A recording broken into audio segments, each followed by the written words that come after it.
Claude Gueux de Victor Hugo. Il y a 7 ou 8 ans, un homme nommé Claude Gueux, pauvre ouvrier, vivait à Paris. Il avait avec lui une fille qui était sa maîtresse et un enfant de cette fille. Je dis les choses comme elles sont, laissant le lecteur ramasser les moralités à mesure que les faits les sèment sur leur chemin. L'ouvrier était capable, habile, intelligent, fort maltraité par l'éducation, fort bien traité par la nature, ne sachant pas lire et sachant penser. Un hiver, l'ouvrage manqua. Pas de feu ni de pain dans le galetas. L'homme, la fille et l'enfant eurent froid et faim. L'homme vola. Je ne sais ce qu'il vola, je ne sais où il vola. Ce que je sais, c'est que de ce vol, il résulta 3 jours de pain et de feu pour la femme et pour l'enfant, et 5 ans de prison pour l'homme. L'homme fut envoyé faire son temps à la maison centrale de Clairvaux. Clairvaux, abbaye dont on a fait une bastille, cellule dont on a fait un cabanon, hôtel dont on a fait un pilori. Quand nous parlons de progrès, c'est ainsi que certaines gens le comprennent et l'exécutent. Voilà la chose qu'ils mettent sous notre nom. Poursuivons. Arrivé là, on le mit dans un cachot pour la nuit et dans un atelier pour le jour. Ce n'est pas l'atelier que je blâme.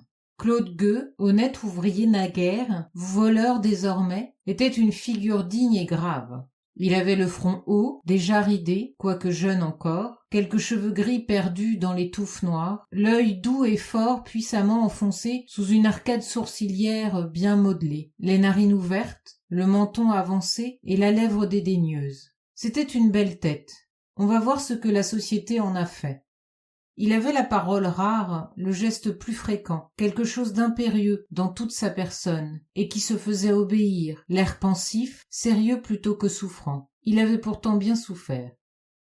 Dans le dépôt où Claude Gueux était enfermé, il y avait un directeur des ateliers, espèce de fonctionnaire propre aux prisons, qui tient tout ensemble du guichetier et du marchand, qui fait en même temps une commande à l'ouvrier et une menace au prisonnier, qui vous met l'outil aux mains et les fers aux pieds.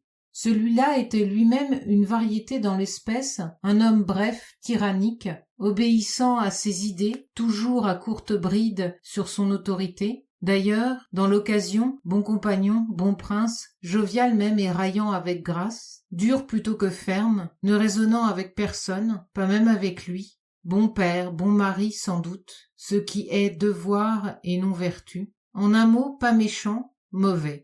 C'était un de ces hommes qui n'ont rien de vibrant ni d'élastique, qui sont composés de molécules inertes, qui ne résonnent au choc d'aucune idée, au contact d'aucun sentiment, qui ont des colères glacées, des haines mornes, des emportements sans émotion, qui prennent feu sans s'échauffer, dont la capacité de calorique est nulle, et qu'on dirait souvent fait de bois. Ils flambent par un bout et sont froids par l'autre. La ligne principale, la ligne diagonale du caractère de cet homme, c'était la ténacité.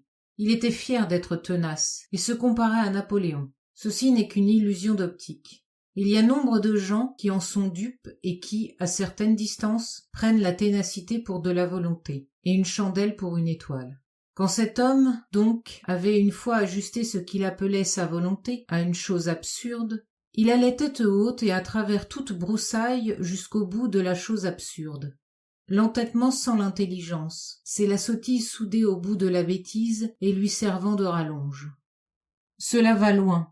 En général, quand une catastrophe privée ou publique s'est écroulée sur nous, si nous examinons, d'après les décombres qui en gisent à terre, de quelle façon elle s'est échafaudée, nous trouvons presque toujours qu'elle a été aveuglément construite par un homme médiocre et obstiné qui avait foi en lui et qui s'admirait.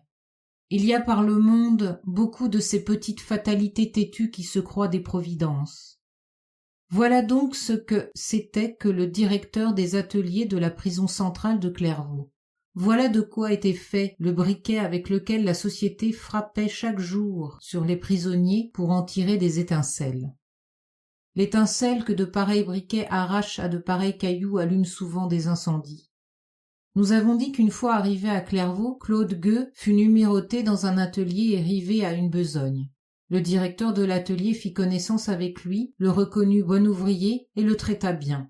Il paraît même qu'un jour, étant de bonne humeur et voyant Claude Gueux fort triste, car cet homme pensait toujours à celle qu'il appelait sa femme, il lui conta, par manière de jovialité et de passe-temps, et aussi pour le consoler, que cette malheureuse s'était faite fille publique. Claude demanda froidement ce qu'était devenu l'enfant. On ne savait. Au bout de quelques mois, Claude s'acclimata à l'air de la prison, et parut ne plus songer à rien.